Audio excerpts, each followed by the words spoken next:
बिस्मिल्लाहिर्रहमानिर्रहीम अल्लाहुम्मा सल्ली अला सय्यिदिना मुहम्मद व अला आलि सय्यिदिना मुहम्मद। अस्सलाम वालेकुम नाज़रीन, आपके लिए मैं अपनी नई वीडियो के साथ, नई इन्फॉर्मेशन के साथ, नई ब्रेकिंग न्यूज़ के साथ दोबारा हाजिर हूँ।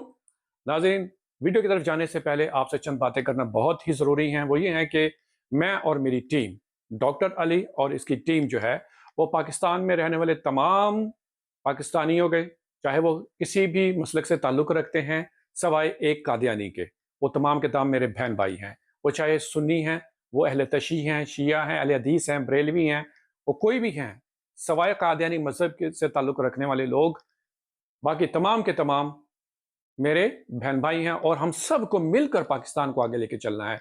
इस सिलसिले में हमें बहुत सारी मुश्किलात का सामना करना पड़ेगा, बहुत सारी हर्डल्स क्रॉस करनी पड़ेगी, लेकिन याद रखें कि डॉक्टर अली हमेशा हक़ की साइड पे खड़ा होगा, चाहे इसके लिए वो किसी भी शख्स को बेनकाब करना चाहे। आपने उसकी बात बड़ी तहम्मुल से सुननी है, क्योंकि बहुत सारे लोगों ने अपने चेहरों के ऊपर एक नया चेहरा सजा रखा है, जो कि दिखाई नहीं दे रहा। लेकिन आज मैं आपको वो चेहरा, एक आध चेहरा तो ज़रूर आपके सामने लेकर आऊँगा। आपने देखा है कि अलीमा बीबी इमरान खान साहब से मिलकर आती हैं जेल से और बाहर आकर प्रेस कॉन्फ्रेंस में या प्रेस जो भी करते हैं वो खड़े होकर बाहर जेल से, तो उसमें उन्होंने साफ-साफ कहा है कि इमरान खान साहब की आँखें भी खराब हो रही हैं, उनकी बीनाई कमज़ोर हो रही है और फिर उनको दूसरे हेल्थ इश्यूज़ भी हो चुके हैं। बातें ये साबित है, ये सच्ची बात है। और गलत बात क्या है कि 2 घंटे के बाद अली अमीन गंडापुर बाहर आता है जेल से और कहता है कि इमरान खान साहब जो हैं बिल्कुल ठीक-ठाक हैं। मैंने आपसे अपनी वीडियोज़ में कहा था और बार-बार ये आपको बताता चला आया हूँ कि इमरान खान साहब ये वो शख्स जो कि पाकिस्तान का the best leader in the world, I would say, वो अगर उसको जेल में रखा जाएगा तो क्या वो हशाश-बशाश होगा? क्या वो बड़ा खुश होगा? क्या वो जिम करता होगा? क्या वो जिमखाना जाता है वहाँ पे? हाँ, उसकी तबीयत बिल्कुल सेट होगी। ये वो लोग हैं जिनके बारे में मैंने आपको बार-बार समझाया है कि ये इन लोगों ने अपने चेहरों के ऊपर एक और चेहरा सजा रखा है और ये बिकाऊ माल हैं। ये एस्टेब्लिशमेंट के एजेंडे पे काम कर रहे हैं। ये अली अमीन गड्डापुर और इससे पूछने वाले बात मेरी वही साबित हो गई कि ये जो सहाफ़ी हैं ना, इनके दिमाग काम नहीं करते। बिल्कुल काम नहीं करते। इनमें भुस भरा हुआ है, इनमें सिर्फ़ खद्दे भरी हुई हैं और कुछ भी नहीं है। मैं आपको बताता हूँ। सहाफ़ी पूछता है, "जी इमरान खान साहब के बारे में बताएँ, वो कैसे हैं?" भाई तू उससे सवाल पूछ कि इमरान खान साहब ने आगे क्या लायामल बताया है, आगे कैसे लेकर चलना है, पाकिस्तान का मुस्तकबिल क्या होगा, आपको क्या उन्होंने लायामल बताया कि आपकी ड्यूटी क्या होगी, यानी तुम्हारी अली अमीन गंडापुर की ड्यूटी क्या होगी एज अ केपीके के वज़ीर आला, ये कुछ बताओ हमें। लेकिन नहीं, वो ठट्ठे मार के हंस रहा है। इमरान खान साहब बिल्कुल ठीक है, वो पूछने वाले भी वही डंगर, वही सहाफ़ी जिनको सहाफ़त का नाम का पता ही नहीं, उसकी डेफिनेशन का पता नहीं है कि भाई सहाफ़त होती क्या है, सहाफ़त सीखी कैसे जाती है। इसके ऊपर भी मैं आपको एक वीडियो बना के दूंगा, ये सहाफ़त सीखते कैसे हैं ये पाकिस्तान के सहाफ़ी। मैं मेरे पास पूरी वो रिपोर्ट पड़ी हुई है और मैं आपके इंशाल्लाह एक दिन शेयर करूंगा। कहने मेरा एक मकसद है कि ये वो आज वो रेड हैंडेड पकड़ा गया, रंगे हाथों पकड़े गए हैं, जो कि जेल से इमरान खान साहब का मैसेज नहीं लाते, पब्लिक को नहीं बताते। किसके कहने पे? एस्टेब्लिशमेंट के कहने पे। ये क्योंकि ये बकाऊ माल हो चुके हैं सारे के सारे। आपने देखा नहीं है? ये वही अली अमीन गंडापुर है जो कि छुपा हुआ था। ये वही फैसल जावेद सेनेटर है जो कि इमरान खान साहब के जलसों में सबसे आगे बढ़ चढ़कर उनकी अनाउंसमेंट किया करता था और फिर गायब हो गया, रफू चक्कर हो गया, छुप गया, अंडरग्राउंड हो गया और अब फिर वो सेनेट में आ गया, अचानक मंजर आम पर आ गया। इसी तरह और बहुत सारे लोग हैं जो कि मंजर आम पर छुपे हुए थे, वो डील करके बाहर आ गए। एक केपीके का वज़ीर आला बन गया, वही उमर अयूब है जो असेंबली में बैठा होता है। आपने देखा ना नेशनल असेंबली में वही उमर अयूब है, वो बैठा हुआ है। वो कैसे बैठा हुआ है? इनके ऊपर भी तो वही मुकदमात है ना, 70-70, 80-80 हैं। इमरान खान साहब के ऊपर 200 मुकदमात हैं, तो इनके ऊपर भी 60-60, 70-70 मुकदमात इनके ऊपर भी हैं। ये कैसे आपको देखो ना, 2-2 जार करने का झूठ सामने पकड़ा जाता है कि ये कैसे बाहर फिर रहे हैं, ये दंदनाते हुए फिर रहे हैं, असेंबलियों में फिर रहे हैं और वहां पे जाके खाबे-शाबे खा रहे हैं, असेंबलियों के प्रोटोकॉल एंजॉय कर रहे हैं। और यही वो किधर के वो जो ये है अपना गौहर अली खान है चेयरमैन पीटीआई का, ये कहते हैं कि जी लगाने वाले कहने वाले ये कहते हैं जी उन्होंने कौमी असम्बली का जो हाल है वो दहला दिया, ये कर दिया, वो कर दिया। फैसल जावेद की तकरीर देखें, अली मोहम्मद खान की तकरीर देखें, उन्होंने ऐसा फटे उखाड़ दिए, ये कर दिया, वो कर दिया, हाल तालियों से गूंज उठा। ओ भाई, ये वही नाज़रीन, ये वही लोग हैं जो कहते थे कि इमरान खान साहब के जो केसेस है ना, 30 से 45 सेकंड की मार हैं। ये वो कहते हैं फिर वकील तो वकील ही होता है ना, तो वकील वकील है, तो वकील तो तब जाहिर होगा ना कि जब तुम अपने दावे पूरे करोगे, जब तुम अपने दावे को पूरा अंजाम तक पहुंचाओगे कि 45 सेकंड की अगर मार इमरान खान साहब के तमाम मुकदमात लाओ, वो सलमान सफदर को, उसकी अभी भी स्टेटमेंट पड़ी हुई है ऑनलाइन, आप चेक कर सकते हैं, जिसने जेल से बाहर आकर कहा था कि ये जो ही ये अदालतों में जाएंगे दोबारा केसेस अपील में, तो ये 30 सेकंड की मार है। अच्छा, 30 सेकंड की मार है, तो अभी तक हुआ क्यों नहीं है? गौहर अली खान को पूछो, अगर ये पूरे असम्बली को दहला देता है, ऐसी जानदार और दबंग एंट्री मारता है और ये अपनी तकरीर शुरू करता है, तो वो अपने दावे पूरे करके दिखाए ना इमरान खान साहब को। वो 45 सेकंड इसने भी दावे किए थे ना गौहर अली खान ने, तो दिखाए ना पूरे करके। इमरान खान साहब को आज तक बाहर क्यों नहीं छुड़वाया? किधर गए वो तुम्हारे दावे हैं? वहां पे बैठे हुए मौजे कर रहे हैं असम्बलियों में, एक दूसरे दुश्मनों के साथ जाके, अपोजिशन वाली साथ वाली बेंच है, वो कौन सा कोई बीच में दीवार, उन्होंने कोई 20 फुट की दीवार खड़ी कर रखी है। वो इधर की कुर्सियां भी तो उसी हॉल में हैं और उधर की कुर्सियां भी इसी एक ही हॉल में पड़ी हुई हैं। दुश्मनों के साथ जाके हाथ मिलाकर बैठ गए। अगर आपकी, मैं चल थोड़ी देर के लिए नाजरीन इनकी बात मान लेते हैं कि ये जमहूरी अमल करेंगे, जमहूरी तरीके से पाकिस्तान को आज़ाद करवाएंगे, ये जमहूरी तरीके से इमरान खान साहब को, ये इमरान खान साहब की ये तहरीक आगे लेकर चलेंगे, तो क्या फिर इनके जो चेहरे देखने वाले हैं, जेल से बाहर आते हैं, सेनेट से बाहर आते हैं, असम्बलियों से बाहर आते हैं और हा हा ही कर रहे होते हैं। अगर आप नेल्सन मंडेला के जो वर्कर्स थे ना, उनको आप देखें ना, जिन्होंने तहरीक चलाई थी, जब नेल्सन मंडेला साउथ अफ्रीका का जो वो तहरीक चलाने वाला इमरान खान साहब की तरह वो लीडर था, मैं आपकी उसकी तस्वीर भी है, आपकी स्क्रीन पे चला देता हूँ कि जब उनकी तहरीक चली थी, उनको जेल किया गया था, उनके जो कारकुन थे बाहर, वर्कर्स थे, वो हा ही ठट्ठे नहीं मारते थे, वो प्रोटोकॉल इंजॉय नहीं करते थे, वो सीरियस थे इस काम में। उन्होंने तहरीक चलाई और आखिर एक दिन नेल्सन मंडेला को प्रेजेंट टू प्रेसिडेंट बना दिया गया। जानते हैं, वो एक वाहिद शख्स है नेल्सन मंडेला जिसके बारे में 2 पी लगते हैं, प्रेजेंट टू प्रेसिडेंट। और ये हमारे हैं इमरान खान साहब, वो वाहिद शख्स जो कि अपना तन मन धन सब कुछ निछावर करके जेल में चला गया हुआ है। अगर ये सहाफी जो सवाल पूछते हैं और ये लोग उनके पीटीआई के जो जवाब देते हैं, इनको अंदर किया जाए ना एक दिन 24 घंटे के लिए, तो इनकी ना वो जो बी है ना, बंदूक हो जाएगी। समझ आई ना? समझ आई मेरी बात के नहीं? अगर ये नहीं समझ तो बे समझ लें, तो बे इनकी बंदूक हो जाएगी। ये सहाफियों की भी, इनकी फैमिली को पकड़ पकड़ के अंदर करें ना, इनकी बीवियों को, इनकी बहनों को अंदर करो, हाँ, इनकी माओं को, इनके बच्चियों को, इनके बच्चों को, इनके बेटों को, इनके भाइयों को, सबको अंदर करो। हाल ये सियासतदानों की भी, ये पीटीआई के जो बकवास कर रहे हैं, बाहर आके इमरान खान साहब का मैसेज छुपाते हैं, जो बिक चुके हैं एस्टेब्लिशमेंट के हाथों में, उनसे डील करके ये बाहर आके प्रेस रिलीज कर रहे होते हैं। बशमूल गौहर अली खान, सलमान सफदर, ये सारे का किधर है? सलमान अकबर राजा किधर गया? वो किधर गया? वो गायब हो गया। किधर गए वो सारे वकील जो इमरान खान साहब के, वो किधर गया? वो पंजोता हैं जो कहते थे हम अभी रिलीज करवा लेंगे, किधर गए वो? इनको अंदर देना चाहिए। इनके चेहरों से, इन्होंने अपने चेहरों के ऊपर जो नकाब चढ़ा, लेकिन नए चेहरे चढ़ाते हैं, वो मैं बेनकाब करूंगा, क्योंकि ये वो जालिम लोग हैं जिन्होंने इमरान खान साहब की जान के ऊपर जुल्म किया है। इनको कोई फर्क नहीं पड़ता कि इमरान खान साहब जेल में हैं, हम अच्छा है वो जेल में हैं, हम मरें, फांसी लगे, हम तो अपने इंजॉय करें ना, अपनी बीवी बच्चों को इंजॉय करें, प्रोटोकॉल। ये वही शख्स है आपके सामने, आपकी आंखों के सामने है, कोई अंधेरे में नहीं है, खुलेआम फिर रहे हैं। और वो जो चंद और खवातीन है, सवाए चंद खवातीन के, कोई नहीं डटा हुआ, कोई एक शख्स भी नहीं डटा हुआ इमरान खान साहब के विजन पे। वो देख ले तैयब राजा, सॉरी सनम जावेद को देख ले। सनम जावेद जो जी आज तक इनके वो कंबल की तरह चिमट गई है। वो कहते हैं मैं कंबल को छोड़ना चाहता हूं, कंबल मुझे नहीं छोड़ता। अब सनम जावेद इनकी गांठें फिट हो रही है।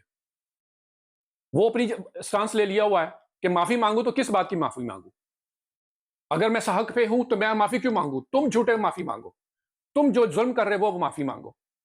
यास्मीन राशिद जो हैं, वो 70-80 साल खातून है, वो डटी भी इनके साथ। परवेज इलाही 70 साल से 75 साल का शख्स है, वो डट गया हुआ है। ये बगैरत लोग हैं, ये जो उनसे बाहर निकल के डील करके अपने वज़ीर आला बन गए केपीके के। और ये उमर अयूब वगैरह, ये फैसल जावेद और 2-4 और खवातीन भी हैं, और सारे बहुत। मुराद सईद किधर है? वो क्यों नहीं बाहर नजर आता? वो क्यों नहीं असेंबलियों में नजर आता? क्योंकि वो भी डटा हुआ है। वो उसके ऊपर पर्चे कटे हुए हैं, उसके ऊपर पर्चे तो खत्म नहीं हुए, इनके ऊपर पर्चे कैसे खत्म हो गए? इसकी वजह यह है कि ये जमहूरी लोग नहीं हैं, ये 2 नंबरी लोग हैं। इनके साथ अवाम अब डील करेगी, और मैं इंशाअल्लाह ताला डॉक्टर अली इनको भूलने नहीं दूंगा, अवाम को नहीं भूलने दूंगा, क्योंकि अवाम के साथ ज्यादती हुई है। इतनी बड़ी धांधली क्या छोड़, धांधला क्या, धांधला प्लस धांधला 5+ ओ भी हो गया हुआ है। 5.0 6.0 जितने भी आप लगा सकते हैं आगे नंबर वो लगा लें, वो सारा का सारा हो गया। मगर ये लोग ठाठे मार के हंस रहे हैं, ये पीटीआई के लीडरशिप, ये मौजे कर रही हैं, पिकनिक मना रही हैं सैटरडे के सैटरडे, सेल्फियां खिंचवाई जा रही हैं, मौजे हो रही हैं इनकी। क्या समझते हैं नाजरीन कि ये ठीक हो रहा है? आप जरा कमेंट्स बॉक्स में आकर अपनी राय का इजहार करें ना। और आपको अगर मौका मिले इनसे डील करने का, तो आप कैसे करेंगे ये भी मुझे कमेंट्स बॉक्स में आकर बताना है आपने कि ये सही हो रहा है। मैं आपको ब्रेकिंग न्यूज दे रहा हूं, लेकिन पहले मैं इनके चेहरे आपके सामने बेनकाब करूं। जमहूरी तरीके से लेकिन चलने हैं तहरीक, तो नेल्सन मंडेला के तहरीक की तरह होनी चाहिए। इमरान खान साहब की तबीयत जो सी है वो बिगड़ रही है, इमरान खान साहब की नजर जो सी है वो कमजोर हो गई हुई है, लेकिन फिक्र ना करें आप, फिक्र हमें करनी है। लेकिन डॉक्टर अली अब खड़ा है, इमरान खान साहब की जगह पे डॉक्टर अली खड़ा है, और इनके वो पर खचे उड़ाएंगे हम इंशाल्लाह, पूरी पब्लिक उड़ाएगी, अवाम उड़ाएगी, अवाम को हम इंशाल्लाह ताला शऊर देंगे अल्लाह के फजल करम से। आगे चलते हैं नाजरीन, ये नवाज शरीफ जो है आप जानते हैं, यही कहा करता था, ये बगैरती, ये बगैरत इंसान, ये डंगर इंसान, ये गधा इंसान, इसी ने कहा था कि पहले मेरी बेटी को ये मरियम नवाज और मरियम औरंगजेब या आप इनको टीवी पे देखा करते थे, और अब देखें मैं आपको लाइव इनके आपके सामने ले आया हूं। कहने का मकसद है कि ये कौन सी हवा चल पड़ी भाई, ये पाकिस्तान में कौन सी हवा चल पड़ी है, बगैरती की, बेहयाई की, फहाशी की। जितना ज्यादा फहाशी को आप प्रमोट करेंगे उतनी फहाशी वो बढ़ती जाएगी और कॉमन प्रैक्टिस बन जाएगी। इसकी बेटियां अब आम घूमती फिरती है टाइट कपड़े पहनकर। और फिर पाकिस्तान में एक और है, सारे लोग जो उनसे हैं वो खाबे खा रहे हैं, शादियां हो रही हैं, माया वाले कपड़े पहने जा रहे हैं, हाथ में 3-3 मोबाइल पकड़े हुए हैं, गोल्ड लीफ और सिगरेट की डब्बी पकड़ी हुई है, हैं? माया लगे हुए सफेद कपड़े, पॉलिश शूज लगे हुए हैं, शादियों में जा रहे हैं, टिक्का पोटी खा रहे हैं, सब कुछ कर रहे हैं, चवार में बर्गर, बोतलें पिए जा रहे हैं। और फिर वो शादी जिसमें जाते हैं, उस शादी वाले जोड़े की, जिस हस्बैंड वाइफ की जिसकी शादी हुई है, उनके घर में बच्चा हो या ना हो, लेकिन में शादी में जाने वाली लड़कियों के बच्चे जरूर हो जाते हैं। क्यों? क्योंकि अब पाकिस्तान में ये कॉमन प्रैक्टिस हो गई है कि शादी के बगैर ही लिविंग रिलेशनशिप में रहना, यूनिवर्सिटियों में इकट्ठे लड़का लड़की एक ही कमरे में रहना, या काम पे जाना है किसी दूसरे शहर में तो वहां पे भी एक ही घर में एक ही कमरे में एक ही बेड पे सोना। तो जाहिर है बच्चे तो होंगे ना फिर, चाहे उनकी शादियां ना हो। लेकिन लेकिन कहने का मकसद यह है कि जितनी बेहयाई बढ़ेगी, जितनी ये कॉमन प्रैक्टिस बढ़ेगी, पहले ये मायूब समझा जाता था पाकिस्तान में, बॉयफ्रेंड गर्लफ्रेंड का रखना बड़ा बहुत बुरा ऐब था ये, मगर अब ये कॉमन हो गया, क्योंकि फहाशी को, बेहयाई को हवा दी गई है, जानबूझकर हवा दी गई है, और इसको प्रमोट किया गया है, और अब ये कॉमन प्रैक्टिस बन गई है। ये गंगा उल्टी बहना शुरू होगी तो फिर अजाब तो आएगा अल्लाह ताला का, अल्लाह ताला की नाराजगी तो आएगी, फिर इनफरादी तौर पे भी मार पड़ेगी और फिर इज्तिमाई तौर पे भी मार पड़ेगी। और जो लोग, चंद लोग अच्छे हैं पाकिस्तान में, वो बेचारे अपनी इज्जत बचाते फिरते हैं, उनमें इतनी ताकत नहीं है, उनके पास इतने वसाइल नहीं है कि वो अपनी इज्जत बचा लें या वो अपने इनके खिलाफ खड़े हो जाएं, वो बेचारे बचते फिरते हैं। लेकिन वो भी इन्हीं के साथ ही पिस जाते हैं जो बेहया और बगैरत लोग होते हैं। जब इनके ऊपर डंडा फिरता है तो उन बेचारे शरीफ लोगों के ऊपर भी फिर जाता है। यानी कि पूरा का पूरा पाकिस्तान अब इसी लपेट में आ चुका है डंडे फिरने के। अब डंडा सबके ऊपर फिर रहा है, एक तरफ से आर्मी चीफ फेरता है, दूसरी तरफ से ये आपके वजीर आला पंजाब फेरेगी, और तीसरी तरफ से आपको छुपे हुए दुश्मन की सूरत में आपके पीटीआई की लीडरशिप फेरेगी। देखें ना, धांधली हुई, सब कुछ हुआ, लेकिन आज तक इमरान खान साहब बाहर नहीं आए। और देख लें अलीमा बीबी के साथ वो असल खबरें बाहर आना शुरू हो गई हैं कि जी इमरान खान साहब की ये साथ हो रहा है। और मैं पिछली पिट यानी कि सिर्फ पिट स्यापा डाला हुआ मैंने पिछली वीडियो से, कई वीडियो में मैंने ये बात मेंशन की है कि इमरान खान साहब पुरअमन नहीं रहे, और ये लोग बाहर आके कहते हैं वो पुरअमन है। उस शख्स का बस चले ना तो आज इन सब पीटीआई लीडरशिप को गोली मार दे। ये भी मेरी ब्रेकिंग न्यूज ले ले। उनको इतना गुस्सा आया हुआ इस लीडरशिप के ऊपर, उनका बस चले तो इनको गोली मार दे सारों को खुद अपने हाथ से, या इनको फांसियां खुद दे दें। लेकिन वो बेचारे मजबूर हैं, वो भी और उनकी बीवी भी। अल्लाह ताला रहम करे। आप आमीन भी कह दिया करें, जो मैं बात करता हूं ना, कोई दुआ होती है तो आप आमीन कर दें, हो सकता है अल्लाह पाक किसी एक की आमीन की कबूल कर ले और पाकिस्तान के ऊपर से ये आर्मी चीफ जैसा और ये पीडीएम और फिर ये पीटीआई के का जो अजाब अल्लाह ताला ने मुसल्लत कर दिया हुआ है वो हट जाए, एक आमीन से। आगे चलते हैं नाज़रीन, आपको ब्रेकिंग खबर देता हूँ आर्मी चीफ के बारे में। आपने पहले देखा होगा कि ये जिस दिन हलफ उठाया गया है, शहबाज शरीफ ने हलफ उठाया, ज़रा मज़े की बात है क्योंकि नाज़रीन ने मुझे रिक्वेस्ट की है ज़रा कोई अच्छी खबरें भी दे दिया करें। आज थोड़ी सी लाइट सी खबरें मैं देता हूँ कि जिस दिन हलफ बर्दारी हुई है प्राइम मिनिस्टर बनने की, वज़ीर आज़म बना शहबाज शरीफ, उसके बाद ये अपनी सीट से उठता है आर्मी चीफ और जाके नवाज शरीफ के से मुलाकात करता है और साथ मरियम नवाज खड़ी होती है। ज़रा दोबारा चेहरे कि मरियम नवाज आगे हुई है, सर आगे किया उसने, मगर वो पीछे हटा है। उसके चेहरे पर नागवारी के असरात से दिल में कह रहा था, हमने तुम्हें वज़ीर आला पंजाब तो बना दिया लेकिन तूने मेरे साथ अच्छा नहीं किया, क्योंकि तेरी वजह से मेरे अंदर भी वो बदबू पैदा हो गई है जो तेरे अंदर थी। समझ आ रही है ना मेरी वो बदबू, समझ रही है ना? वो पंजाब असेंबली के जो हलफ बर्दारी थी वो 4 घंटे उसमें ताख़ीर हुई थी, ये पिछले कमरे में मौजूद थी, काज़ी के साथ, आर्मी चीफ के साथ और डर्टी हैरी के साथ। वो जो उस वक़्त बदबू पैदा हुई थी आसिम मुनीर के जिस्म में, वो आज तक जा नहीं रही। तो इसलिए वो कह रहा था कि नहीं, मैंने तेरे सर पे हाथ भी नहीं फेरना, तू परे ही रह, ये तूने अच्छा नहीं किया। हालाँकि बनाने वाले तुझे और तेरे चाचे को हम ही हैं। तुझे वज़ीर आज़म बना दिया और तेरे चाचे को प्राइम मिनिस्टर बना दिया, लेकिन तूने हमारे साथ अच्छा नहीं किया। इसलिए वो चुप करके निकल के ऐसे दिल पे हाथ रखता और निकल गया। ये पहली लाइट सी खबर आपको सुना दी। दूसरी मज़े की खबर आपको मैं देता हूँ नाज़रीन, ब्रेकिंग न्यूज़ है। देखें, ये पूरी पाकिस्तान को, अवाम को, बच्चियों को, इसने हमारी माँओं, बहनों, बेटियों को 40-50 हज़ार को कैद कर रखा है, बेगुनाहों को। और इसके साथ क्या हो रहा है नाज़रीन? इसके साथ क्या हो रहा है घर में? इसकी बीवी इरम बीबी जो हैं, शाबाश है इरम बीबी को, रोज़ाना की बेस पे इसके कानों के ऊपर छितर मारती है, चमाड़-फाड़ करके मार के भाग जाती है। वो मार के भाग के अपने आप को कमरे में बंद कर लेती है कि पीछे पीछे से ये ना आ जाए। और ये उसको इसलिए कुछ नहीं कहता कि अगर इसने कुछ किया तो वो शोर मचा देगी और इसकी अगर ये खबर बाहर निकल गई तो इसको अपनी जॉब पे से रिज़ाइन करना पड़ेगा कि इसकी बीवी इसको मारती है या ये अपनी बीवी को मारता है, डोमेस्टिक वायलेंस करता है। जिसकी बिना पर ये कुछ नहीं कहता। बल्कि एक मज़े की बात और बता दूँ कि इरम बीबी जो-सी है वो इसके मुँह पे, सोते हुए पे झाड़ू मार के चली जाती है। वो बाँस का झाड़ू होता है ना, वो मार के चली जाती है इसके सोते हुए में। वो दूसरे कमरे में जाकर अपने आप को अंदर से लॉक कर लेती है और थोड़ी-सी चीखना-चिल्लाना शुरू कर देती है, जिसकी वजह से ये डर जाता है। देखो ना, पूरे पाकिस्तान की माँओं-बहनों के साथ जब तुम ये सलूक करोगे ना, तो तुम्हारे घर में ही मूसा पैदा हो जाएगा।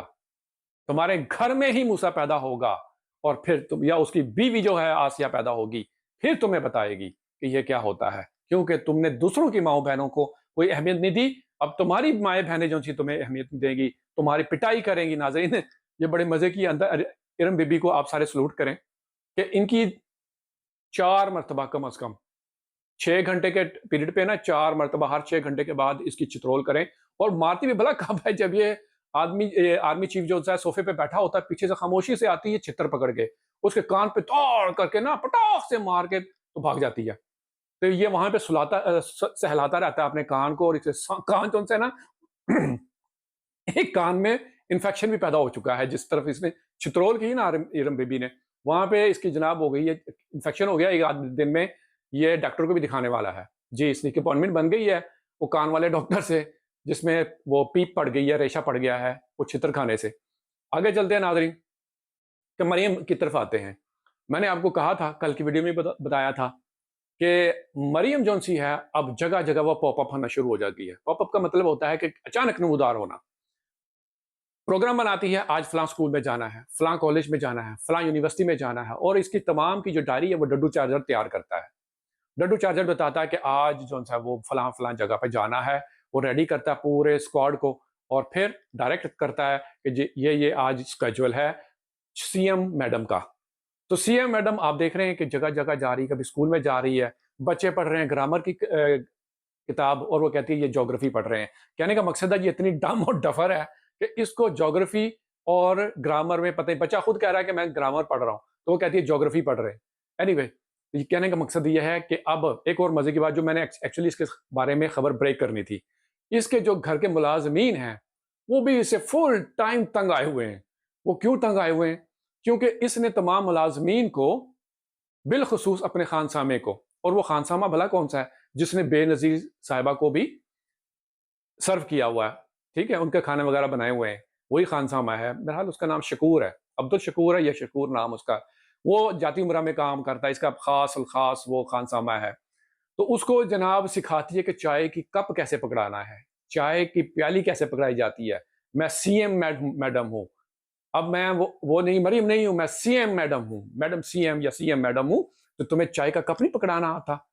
और एक और बात मज़े की, इसने तमाम मुलाज़मीन को इकट्ठा किया और अपने मोबाइल से ये जो तस्वीर आपके चेहरे पे आपकी स्क्रीन पे चल रही है, ये निकाल के दिखाई। कहते हैं कि ये स्कॉटलैंड की एक यूनिफ़ॉर्म है। ये एक ट्रेडिशन है स्कॉटलैंड में नाज़रीन, मैं थोड़ा-सा बता देता हूँ। जिसमें ये जो लोग मर्द हज़रात जो हैं वो छोटी-छोटी स्कर्ट्स पहनते हैं, ग्रीन कलर की या रेड कलर की चेक वाली स्कर्ट्स बनाई होती हैं, ये एक उनका कॉस्ट्यूम है। और इन्होंने पीपरियाँ पकड़ी होती हैं, बड़ी वो 4-5 इकट्ठी एक बजती हैं। तो ये अपने ख़ास दिन पे वो बजा रहे होते हैं। तो ये इसने कहा है कि मुझे तमाम मुलाज़मीन जो उनसे हैं इस यूनिफ़ॉर्म में चाहिए। अब वो मुलाज़मीन जो उनसे हैं वो ठट्ठे मार के हँसते हैं और गुस्सा भी करते हैं कि ये अब हमें शलवार कमीज़ से या पैंट शर्ट से नंगा करवा के अब हमें मिनी स्कर्ट पहनवाएगी। ये वो लिबास है जो कि आपकी स्क्रीन पे चल रहा है जो कि स्कॉटलैंड का है। तो ये कहती है कि अब ये सारे के सारे ये सिलवा कर ये पहनो। तो वो बड़े तंग तंग आ गए हैं। इस तंगी की वजह से उन्होंने इसके कमरे में रात के वक़्त 2 साँप भी छोड़े थे।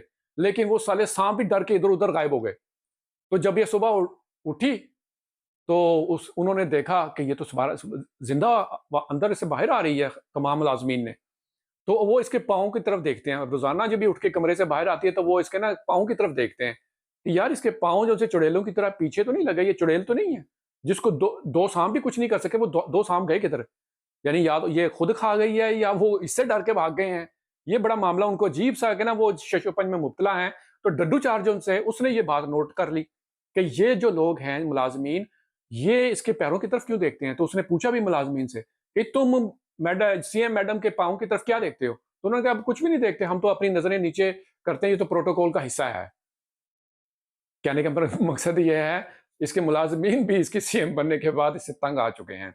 आप से रिक्वेस्ट करनी है कि जो भी मेरी वीडियो देखते हैं, आप इसको फैलाएँ क्योंकि अगर आप आगे नहीं फैलाएँगे तो फिर हम भी आपसे नाराज़ हैं। क्योंकि हमारी टीम इतनी मेहनत करके खबरें लाती है, आप तक पहुँचाते हैं हम, आपसे शेयर करते हैं, तो आप भी आगे से शेयर किया करें, ना कि सिर्फ़ इसको देख के बंद करके सो जाया करें। क्योंकि इस तरह तो अवाम को फ़ायदा नहीं होने वाला। पाकिस्तान के में रहने वाले हमारे माँओं, बहनों, बेटियों को, भाइयों को फ़ायदा नहीं होने वाला। ये थोड़ी-सी व्यूज़शिप से ये हमारी जो खबरें हैं, सही बात है, जेन्युइन बात है, हक़ की बात है, इसको फैलाना बहुत ज़रूरी है, बजाए कि वो फ़ाहशी वाली बात को फैलाने के। इसी तरीके से अब अगली खबर ले लें मेरे से, जो मंसूर अली खान है, पाकिस्तान का ये सो कॉल्ड सहाफ़ी अपने आप को कहता है, इसको देखना बंद करें। उसकी वजह है कि मेरी टीम ने खबर निकाली है, ये पाकिस्तान तहरीक-ए-इंसाफ के चेयरमैन इमरान खान साहब का और पाकिस्तान की पीटीआई की लीडरशिप का बहुत बड़ा दुश्मन है। ये वो दुश्मन है जिसका चेहरा आपको नज़र नहीं आ रहा। ये नून लीग के घोड़े के ऊपर बैठकर इमरान खान साहब के खिलाफ बोलता है और इसको इसी वजह से पीटीआई को बहुत सख्त नुकसान पहुंच रहा है। इस अवाम को चाहिए कि इसका बाइकआउट करें क्योंकि ये सहाफ़ी नहीं है। आपने आपको तो आप इसको सहाफ़ी समझते होंगे। मैंने पिछले भी वीडियो के शुरू में कहा है कि ये मैं इनके बारे में सारी रिपोर्ट आपको एक दिन पेश करूंगा। इनकी मैं सहाफ़त का सारा तिया पांचा मैं करूंगा। वो मेरे पास रिपोर्ट पड़ी हुई है, लेकिन वक्त आने पर मैं ज़रूर पेश करूंगा। लेकिन इस वक्त आपको चाहिए कि इसका बाइकआउट करें, इसको बिल्कुल भी ना देखें। और अगर ये आप इसको देख रहे हैं तो इसको देखना बंद करके खबरें भी डॉक्टर अली को देखें जो आपको हकीकत खबरें पहुंचाता है और सही बात करता है, हक की बात करता है। अच्छा नाज़रीन, आगे चलते हैं अपनी खबर की तरफ कि इस वक्त पाकिस्तान में मैंने कल की खबर दी थी। कल एक जो मैंने वीडियो बनाई थी उसमें मैंने कहा था कि पाकिस्तान के जो टैक्स फाइलर लोग हैं, अब उनके ऊपर पटा चढ़ने जा रहा है, उनकी छितर परेड होने जा रही है। जो चुप करके टैक्स आईडी लेकर बैठे हुए थे, टैक्स फाइल नहीं करते थे और करते भी थे वो थोड़ा-सा करते थे। अब तमाम के ऊपर अब डंडा फिरेगा। उसकी वजह क्या है? आर्मी चीफ ने हुक्म दे दिया है कि जो पोलियो के कतरे पिलाने वाली टीमें हैं, उनके साथ सिविल कपड़ों में एजेंसियों के लोग जाएँगे। और फिर उन लोगों को जिनके पास वो टैक्स फाइलर होंगे, उनको पता होगा कि इस घर में टैक्स फाइलर रहता है और ये बिल्कुल टैक्स नहीं देता, तो उसको बाहर निकाल के उसकी छितर परेड होगी। फिर वो रिश्वत देने की कोशिश करेगा, वो एक रिश्वत भी एक्सेप्ट नहीं करेंगे, 2-4 हज़ार की वो रिश्वत एक्सेप्ट नहीं करेंगे। 50,000 से ऊपर-ऊपर लाख, 1.5 लाख, 2 लाख, 3 लाख छोड़ देकर ही आपकी जान छुड़ेगी। लिहाज़ा बेहतर है कि जो लोग टैक्स फाइलर हैं और वो कोई कारोबार नहीं चाह रहे, उनको फ़ौरन से पहले अपनी टैक्स आईडी बंद कर देनी चाहिए और जो दे रहे हैं, वो अपना सीधा-सीधा अपना टैक्स दें और इन लोगों से बच जाइए। पोलियो कहतरे पिलाने वाली जो लोग खवातीन आएँगी आपके टीम में जो पाकिस्तान में घूमेंगी, इनके साथ सिविल कपड़ों में मर्द हज़रात, वो होंगे एजेंसियों के लोग। अब आप अपना बंदोबस्त कर लें। तो नाज़रीन, हमने आपको बार-बार समझाया कि आपको खुद खड़ा होना पड़ेगा, आपको अपना खुद छीनना पड़ेगा। इस वक़्त आप हैं और अल्लाह है। अल्लाह ऊपर है, रमज़ान का महीना आ रहा है, आप तमाम जो पाकिस्तान के अवाम हैं, वो बुराइयों से निकलें, तौबा ताइब करें और इस महीने में थोड़े-से इस्लामी दायरे में आने की कोशिश करें। ये इस्लामी जमहूरिया पाकिस्तान है।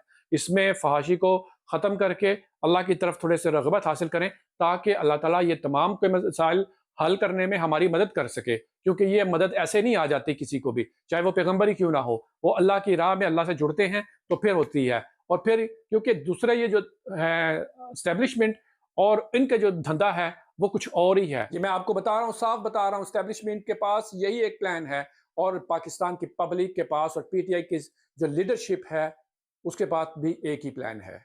इसके अलावा ये जो कर रहे हैं ना आप मुकदमात, ये मुकदमा, वो मुकदमा, वो आप वक़्त ज़ाया कर रहे हैं। वक़्त बेड़ा गर्क कर रहे हैं पाकिस्तान के अवाम का। पाकिस्तान की अवाम ने आपको जितवाया इसलिए नहीं है कि आप जाके ऑपोज़िशन में बैठ जाएँ और स्ट्रॉन्ग ऑपोज़िशन बना लें। ये मकसद नहीं था।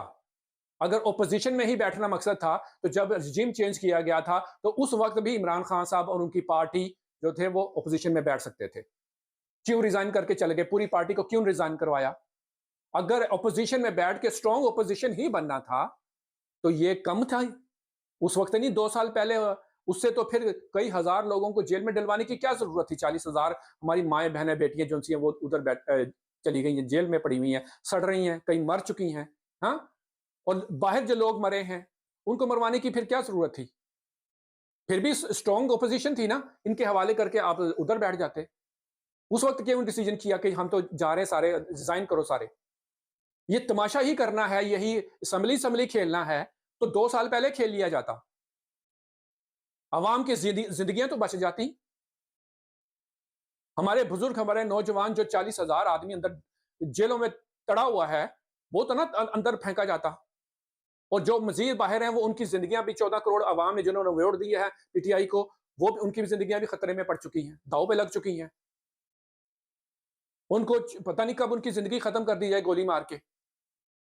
उनके चिराग गुल कर दिए जाएँ। घरों की जो आमदन है वो रुक जाए क्योंकि उनके घरों के चिराग को बुझा दिया जाए। यही एक रास्ता है पीटीआई के पास, पाकिस्तान की अवाम के पास, इस्लामाबाद को घेर लें और इसको टोटली ब्लॉक करके इसके अंदर की हर चीज़ रोक दें, कोई चीज़ अंदर ना जाए खाने-पीने की। जब किल्लत होगी खुराक की, खाने-पीने की अशिया की, तो वो सारे के सारे अपने बिलों से निकल के इस मीर जाफ़र और मीर सादिक को हुक्म देंगे कि भाई खोलो, अवाम को उनका हक दो, जो उन्होंने वोट दिए हैं उस शख्स को निकालो। यही एक रास्ता रह गया है। ये क्या हो गया, मैं ये वो फलाना हो गया, ढमकान हो गया, अब हम इधर जा रहे हैं, हम प्रेस कॉन्फ्रेंस कर रहे हैं। टोटली वेस्ट ऑफ टाइम है, वक़्त का ज़िया है ये टोटल। इस तरह ना तो इमरान खान साहब बाहर आएँगे और ना ही आपको वो सीटें मिलेंगी जो आप हार चुके हैं या आपको हरा दिया गया है। ये बात पत्थर पे लकीर की तरह है। ये इसी तरीके है जैसे आप किसी चीज़ को दीवार पे लिखा हुआ पढ़ लेते हैं। यही एक वाहिद हल है अपने हकूक लेने का, अवाम की सलामती का। अब ये सलामती की जंग है, ये जहाद है, ये बका का है। अवाम को भी बचाना पड़ा है, उसके साथ साथ इमरान खान साहब को बाहर भी निकालना है और मुल्क को आगे चलाना भी है। मुल्क आपके ओपोजिशन में बैठने से नहीं चलेगा।